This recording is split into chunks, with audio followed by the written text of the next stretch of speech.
Hello and welcome to another video. This video is very important. इस video में हम जो जेकेएसबी का स्टॉक एक्सटेंट है उसके related science and general science के रिलेटेड कुछ इंपॉर्टेंट क्वेश्चंस करने वाले हैं। ये प्रीवियस ईयर में पूछे गए हैं और ये बहुत ज़्यादा इंपॉर्टेंट क्वेश्चंस हैं। इन क्वेश्चंस को आप ध्यान से देखिएगा और जो जो आपको आएगा उसको कमेंट सेक्शंस में आप मार्क कीजिएगा कि ये हमें आता है। और ये इंपॉर्टेंट सेशन होने वाला है जनरल साइंस के रिलेटेड स्टॉक एक्सटेंट के रिलेटेड। ये बहुत ज़्यादा इंपॉर्टेंट सेशन होने वाला है, एमसीक्यू सीरीज़ अच्छी सी, आप ध्यान से इसको देखिएगा। सो स्टार्ट करने से पहले आपको ईद मुबारक। एजुकेशन पोर्टल एकेडमी की तरफ से आपको ईद मुबारक। और इस चैनल को सपोर्ट कीजिएगा, ये बस चैनल आपके सपोर्ट के लिए है, बस और क्वालिटी कंटेंट प्रोवाइड करने के लिए है। तो अब ज़्यादा बात न किए हम स्टार्ट करते हैं। तो पहला क्वेश्चन देखेंगे हम। Among the following statements, which is are correct? Plants convert energy from sunlight into food stored as carbohydrates. Yes, this is correct. Plants जो होते हैं वो एनर्जी को कन्वर्ट करते हैं। एनर्जी कहाँ से लाते हैं? सनलाइट से। और जो उनको फूड स्टोर होता है एज ए स्टार्च, कार्बोहाइड्रेट, उसी से वो प्लांट्स कन्वर्ट एनर्जी करते हैं from sunlight into food stored as carbohydrate. वो कार्बोहाइड्रेट एज एनर्जी रिसोर्स बनाते हैं फ्रॉम सनलाइट से। ये ठीक है। प्लांट्स से क्लोरोफिल, ये तो हमें पता है, जो ग्रीन प्लांट्स होते हैं उनको क्लोरोफिल होता है, ये ठीक है। Plant cells do not have cell walls, ये गलत है। प्लांट सेल के पास सेल वॉल है। अगर प्लांट सेल के पास सेल वॉल नहीं होती तो प्लांट सेल्स, मतलब जो प्लांट्स होते हैं वो हार्ड नहीं होते। वो हार्ड नहीं होते। प्लांट्स बहुत हार्ड होते हैं बिकॉज ऑफ सेल वॉल। और ये जो अंदर जेनेटिक मटेरियल प्रेजेंट होता है सेल के अंदर उसको प्रोटेक्ट करता है। तो हमें पहला ठीक दिखा और दूसरा ठीक दिखा, तो ओनली 1 एंड 2 आर करेक्ट। इसका सेकंड ऑप्शन है। ओके, अब करते हैं हम दूसरा क्वेश्चन, देखते हैं। दूसरा क्वेश्चन है, A passenger in a moving bus is thrown forward when the bus suddenly stops. This is explained by Newton's first law, Newton's second law, Newton's third law by the principle of conservation of momentum. देखो, एक passenger है गाड़ी में, जब driver जो होता है वो ब्रेक देता है, जो सडनली क्या होता है, जो पैसेंजर होता है वो आगे की तरफ मूव करता है। तो ये कौन सा लॉ है? तो देखो, इस क्वेश्चन का आंसर है Newton's first law. Newton's first law क्या बोलता है? एक ऑब्जेक्ट तो तब तक रेस्ट में होता है जब तक कोई एक्सटर्नल फोर्स उस पर अप्लाई ना हो जाती है, तब तक वो रेस्ट में रहता है। जो पैसेंजर जो होता है, पैसेंजर रेस्ट में होता है। जो सीट में बैठता है तो वो रेस्ट में होता है।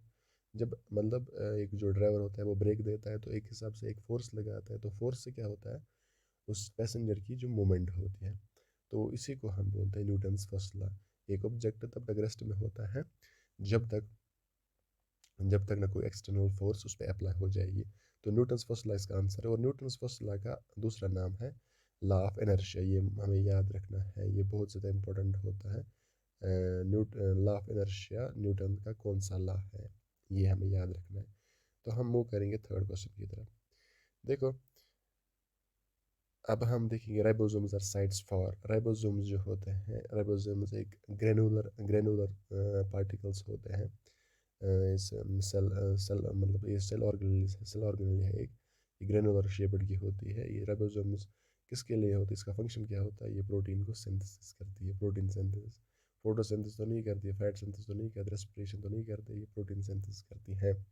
और हमें ये याद रखना है, ये जो राइबोसोम्स है इसको एक बायोलॉजिस्ट था, उसका नाम था प्लेड। उसका नाम था PALAAD, प्लेड उसका नाम था, उसी ने इसको डिस्कवर किया है। तो आगे चलेंगे, हम आगे देखेंगे क्या क्वेश्चन आ रहे हैं। Which of the following organism breathes from skin?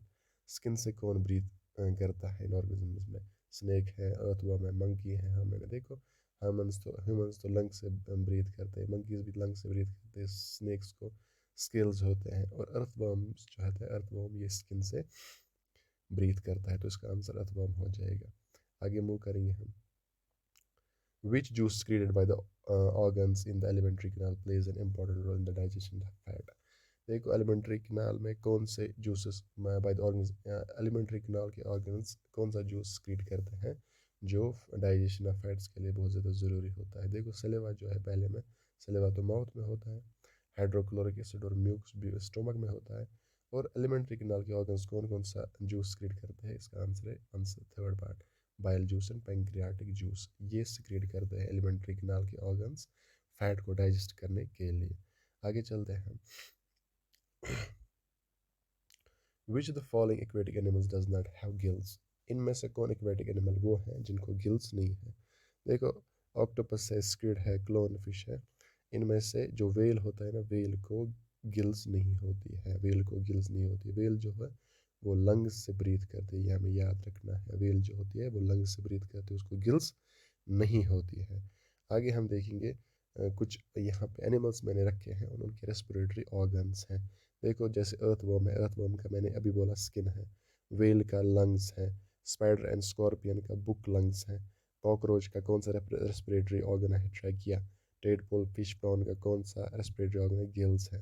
Frog का कौन सा है? Skin, lungs, buccal cavity. ये 3 ऑर्गन्स है जिनसे ये रेस्पिरेशन करते हैं। एम्फीबियंस, मैमल्स एंड बर्ड्स, इनमें हम भी आते हैं, वो लंग्स से ब्रीथ करते हैं। अब मोस्ट इंपॉर्टेंट क्वेश्चन आ रहा है। क्या क्वेश्चन है? The outer wall is called that of the consist of spells. जो, देखो, फ्लावर के 4 पार्ट्स होते हैं। देखो, अगर ये फ्लावर मैं बनाऊंगा, लेट्स सपोज ये डब्बा एक फ्लावर, इसके 4 पार्ट्स हैं। पहले को हम बोलते हैं, देखो, आउटर मोस्ट जो होता है उसको बोलते हैं कैलेक्स, और जो अंदर होता है उसको बोलते हैं कैरोला, और जो उसके बाद होता है उसको बोलते हैं हम एंड्रोशियम, और जो उसके बाद होता है उसको बोलते हैं हम गाइनोशियम। ये 4 पार्ट्स होते हैं। ये यहाँ हम बोलते हैं फ्लावर के 4 वॉल्स होते हैं: calyx, Corolla, androecium and gynoecium. जो कैलेक्स होता है, कैलेक्स जो आउटर मोस्ट जो होता है लीफी स्ट्रक्चर होता है, उसमें बहुत सारे लीव्स होते हैं। उन लीव्स को हम बोलते हैं कलेक्टिवली कैलेक्स। उन लीव्स को हम, एक को स्पेल बोलते हैं, जो कलेक्टिव कंसिस्ट ऑफ स्पेल्स होते हैं, जो कम्बिनेशन ऑफ स्पेल्स होते हैं, उसको बोलते हैं हम कैलेक्स। दो outer world is called dash dash. Outer world को हम बोलते हैं कैलेक्स। ये हमें याद रखना है, इसका आंसर कैलेक्स हो जाएगा। आगे चलेंगे हम। The most important, the value of 1 angstrom is, 1 angstrom का वैल्यू क्या है? 10 रेज़ पर -4 माइक्रोन। ये हमें याद रखना है, 10 रेज़ पर -4 माइक्रोन। आगे चलेंगे हम। ये भी बहुत इंपॉर्टेंट क्वेश्चन है। At which point of the earth is there is no gravity? Earth के कौन से पॉइंट पे ग्रेविटी नहीं होती है? अर्थ के जो सेंटर होता है, at the centre of the अर्थ, वहाँ पे ग्रेविटी नहीं होती, तो इसका आंसर 4 हो जाएगा। आगे चलेंगे हम। विच of the following helps in the blood clotting? ये बहुत बार पूछा चुका है एग्जाम में। इसमें विच of the following helps in the blood clotting, blood clotting में कौन कौन हेल्प करता है? इसको हम ये जो वाइटामिन है, ये जो वाइटामिन है, ये जो जख्म होता है उसको भी हील करता है। 2 वाइटामिन के इसका आंसर है। वाइटामिन के जो है ये ब्लड क्लॉटिंग में हेल्प करता है। और वाइटामिन के रिलेटेड एक मज़ेदार ट्रिक है, बहुत धमाकेदार ट्रिक है। अगर आपको चाहिए वो ट्रिक, आप कमेंट सेक्शन में बोल सकते हैं, मैं आपको वो ट्रिक भी बता सकता हूँ, क्योंकि वाइटामिन के रिलेटेड बहुत ज़्यादा क्वेश्चन एग्जाम में पूछे जाते हैं।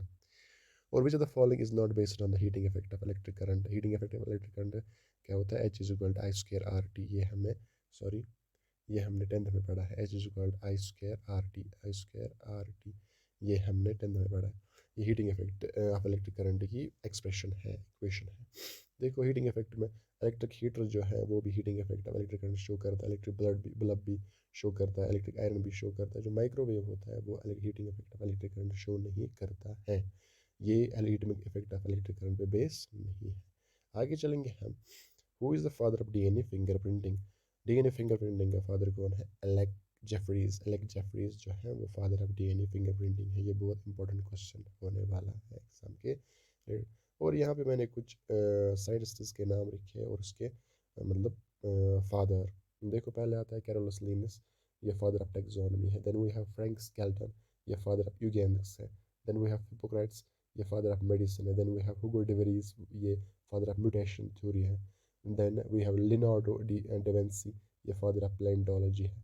Then we have William Harvey, the father of blood circulation. Then we have Rudolf Virchow, that's father of pathology. Then we have Karl Landsteiner, this is the father of blood groups.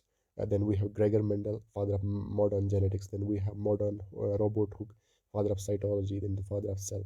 We have W.M. Stanley, father of virology. Edward Jenner, father of immunology. Leeuwenhoek, father of microbiology. Eugen Udam, father of ecology. Louis Pasteur, father of bacteriology. Paul Berg, father of genetic engineering. Ivan Pavlov, father of conditional reflex. Empedocles, father of evolutionary ideas. Marcello Malpighi, father of microscopy. Micheli, father of mycology. Christopher Hales, father of plant physiology. Charaka, father of Indian medicine. Susrata, father of Indian surgery. Bribble Sini, father of Indian paleobotany. R. Mishra, father of Indian ecology. These are the some scientists and related departments. ये वो scientist हैं जो किसी मतलब किसी शोबे के fathers कहलाए जाते हैं. Then we have another question. What are the soles of the shoes traded? Soles हो शूज़ के शूज़ के सोल्स होते हैं वो ट्रेडेड क्यों होते हैं वो ऐसे मार्क्स वार्क्स उसमें क्यों लगे होते हैं क्यों लगे होते हैं टू इंक्रीज द फ्रिक्शन. इसका आंसर थर्ड पार्ट हो जाएगा. Then we have in which of the following meiosis does synapses take place. देखो साइनेप्सिस क्या होता है. साइनेप्सिस एक देखो जब मतलब मियोटिक डिवीजन होता है तो क्रोमोसोम्स का एक पेयर बन जाता है. क्रोमोसोम्स का एक पेयर बन जाता है. एक क्रोमोसोम और दूसरा क्रोमोसोम का एक पेयर बन जाता है. इस जो पेयर बनता है उसको बोलते हैं साइनेप्सिस. और इन क्रोमोसोम्स को होमोलॉग्स क्रोमोसोम्स बोलते हैं. जो इस साइनेप्सिस है ये प्रोफेज फर्स्ट में होता है. प्रोफेज फर्स्ट के बहुत सारे स्टेज हैं. उसमें से एक स्टेज आता है उसको बोलते हैं हम जाइगोटीन. सॉरी, उसमें से एक स्टेज आता है उसको बोलते हैं हम जाइगोटीन. और जाइगोटीन ही इसका आंसर है. तो दिस इज़ ये कुछ क्वेश्चंस है रिलेटेड टू जनरल साइंस. अगर आपको ये सेशन पसंद आया तो आप कमेंट और लाइक कीजिएगा. अगर आपको ये पसंद आया तो हम दूसरा पार्ट इसका जल्द से जल्द लेके आएंगे ताकि आपको ज़्यादा से ज़्यादा एमसीक्यूज हो जाए रिलेटेड एग्जामिनेशन और आप एग्जामिनेशन अच्छे से क्वालिफाई कर सकें. टिल देन आप ख्याल रखिएगा अपना. ध्यान से अपनी ईद मनाइएगा. Thank you.